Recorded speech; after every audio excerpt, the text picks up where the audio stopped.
Welcome to the Now Family AF with Nescafe Original 3-in-1. Yes, it's a beautiful Friday afternoon, and you know what's going down in this countdown? Yes, it's the last Friday of May, which means we have our very own feature artist of this month, the one and only Chris Cobb, and he's here with me in the studio right now. Hey, Chris.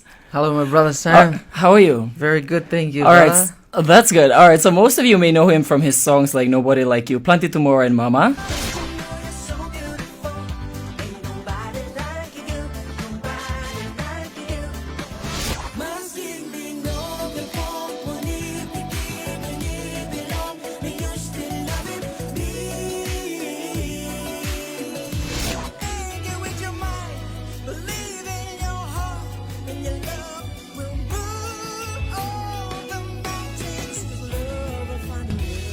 Yeah, love will find a way, honestly. It's a really good song, Mama. That was a tribute to Mother's Day, right? That's right, bro. All right, so Chris, it's so great to have you in the studio. So you'll just give us a brief intro about yourself, your full name. I mean, obviously, most people know you as Chris Cobb, but maybe there's a middle name somewhere, where you're from, and how old are you?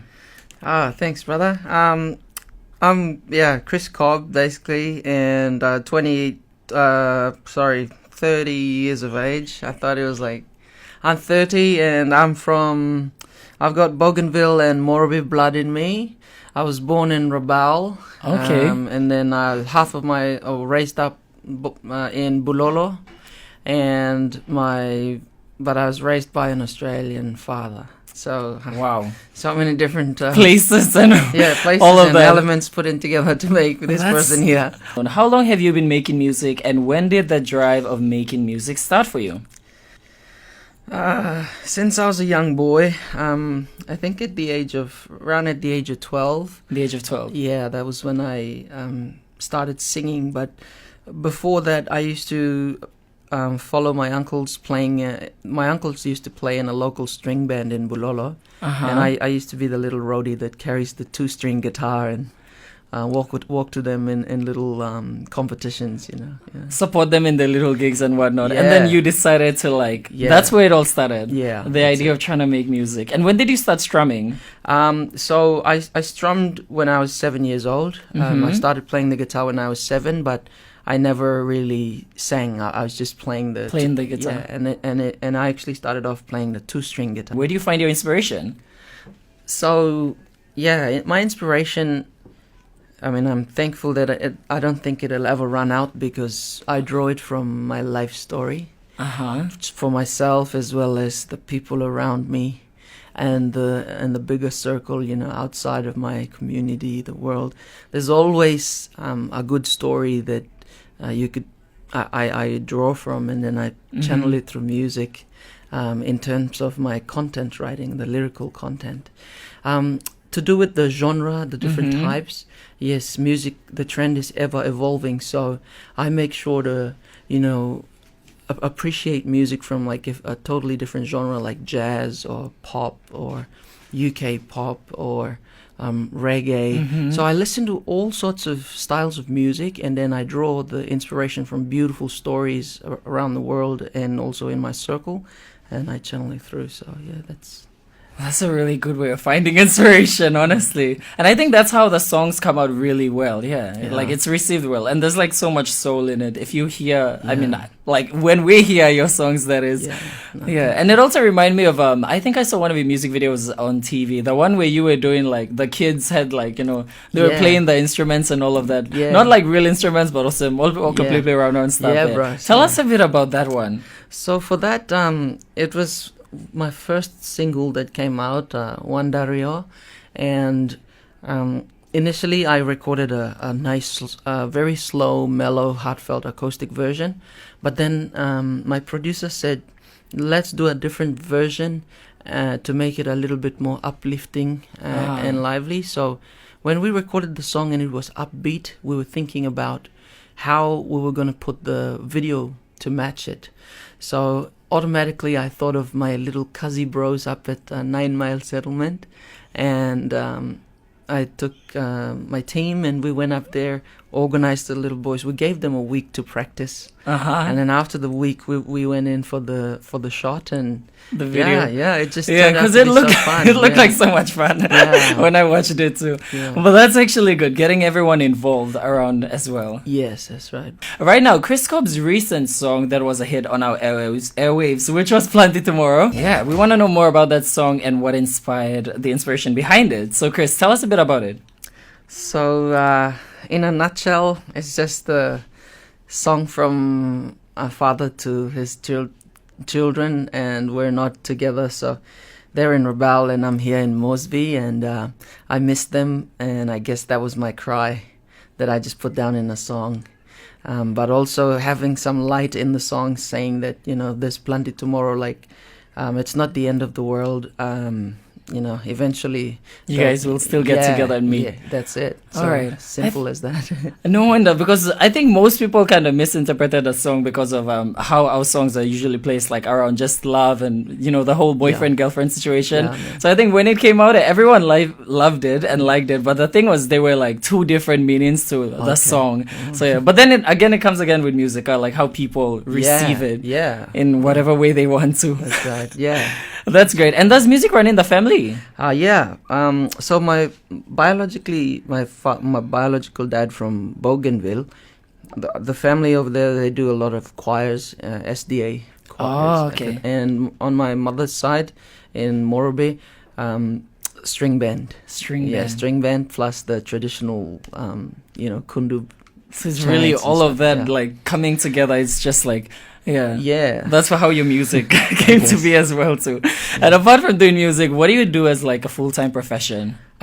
So I'm right in the timber industry. I work for an engineered wood company here in PNG. PNG. Yeah. So we basically cut trees down and downstream process it into anything that's table, desks, houses, All bridges. this furniture that we Yeah, have. you name it. Yeah. Chris, is there anything new to expect from you regarding your music wise? Yeah, I've been working on some new material lately, and possibly we're looking at a couple of singles, maybe an EP coming around the corner. Yeah, That's actually great. And any like videos for us to expect as well? A music video, maybe? yeah, Find time. yeah, definitely in the pipeline. So we like to, when we put out audio songs, audio files, we want to back it up with video. So. Yeah, because I really love how you did with the Mother's Day single, the Mama One. So it was like around Mother's Day was going to be around next week, and then you dropped it like a week before. So that we also had to get our hands on it before Mother's Day came around. Yeah. So that was actually really good too. The timing of the songs and the songs that you, because you have a schedule to like drop the songs and whatnot. Yeah, I do. But I can't say when the songs drop because otherwise I'll be in trouble. Yep. All right. And who is someone you'd really want to have a collab with, either local or international? So, if it was local, it's very interesting. I would want to do a collaboration with not current artists, but maybe artists from the past. Yeah, like we're looking at old bands. If the people like Martin Rawali, Robert Oika, or Barike Band. As an artist and a role model to the youth, where do you see yourself in the near future with your music? Yeah, like I always remind myself that I am a role model. I see myself as one, and it's about watching yourself, setting an example, or being an example to the young, to the youth in PNG. And I do that through my music. When I'm writing lyrical content, I make sure that Mino Bagarapim or Narbla, when it comes to gender or race or anything, I choose the music the content carefully so that it can become an inspiration. Secondly, everybody's on social media, and it could be a good thing and it could be a bad space as well. So for me, when I'm saying something on Facebook or Instagram or whatever, I make sure that you're saying the right things, and it's not going to upset anyone, or it's not going to lead the youth to doing something wrong or bad. No. So just being a good guy and a good example.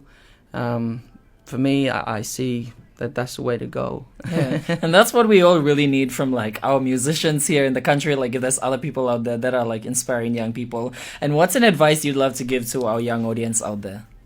My best advice is, to make it in its most simplest form, is just love. There's a lot of problems in the world right now, but and we look for so many different types of solution. How do we fix this, or how do I feel good, or how do I...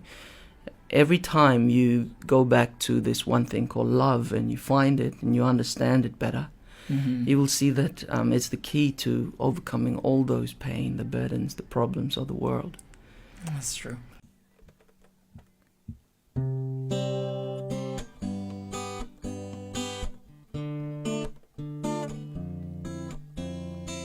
One pale moonlight solo at a silip sore na meeting me looking you Ayol ever from me